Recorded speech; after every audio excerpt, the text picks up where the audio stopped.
hari ibintu 9 umuntu wese akwiye gukora mbere uko asinzira kugira huzura ijambo riri muri Zaburi gice ca 4 umurongo w'8 handitse ngo nzokwama ndyama sinzira taco nicuro. Icambere koga mu menyo mbere yuko usinzira kuko amenyo arimo imyanda myinshi mu kanwa bishobora gukwirakwira mu mubiri wose bigatera indwara ahantu henshi.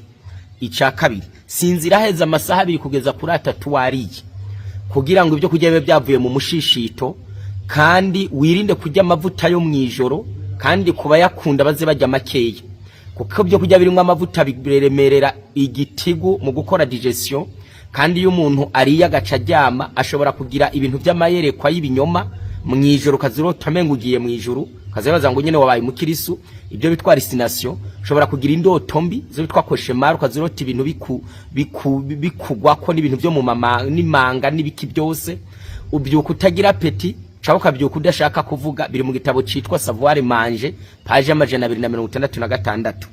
Ica gatatu irinde kugira ibinyobwa unywa mwijoro, zunywa ibinyobwa n'imiburi barasigaye amasaha ngo usinzire, kuko mu gitabo citwa Course ca Dr Pamplonage havuga ko iyo abantu bakunda kunywa ibinyobwa byo mwijoro bishobora gutuma itiro ryabo rihungabana bakaza baraja kwihagarika, canke ku bagabo bageze ku myaka 50 bikazobashira mu kaga ko kugwara kanseri ya prostate bageze ku myaka 50. Ikindi za wiyuhagira mbere uko usinzira kuko umubiri mwijoro uriyubura ugasohora imyanda ukuye kwiyubura usanga nta yindi myanda yari ku mubiri. Ikindi shira ibyuma by'ikorana buhanga kure yawe, za telefone, za televiziyo, za ordinateri n'amaradio n'ibindi, reka kurarana nabyo ku musego. Ikindi irinde kureba ibintu biteye ubwoba n'inkuru ziteye ubwoba ugira uryame. Hari abantu bareba filime biteye ubwoba mu kanya mwijoro ukabibandaniriza ko ukagira ibibazo byo kurarura rota nabi.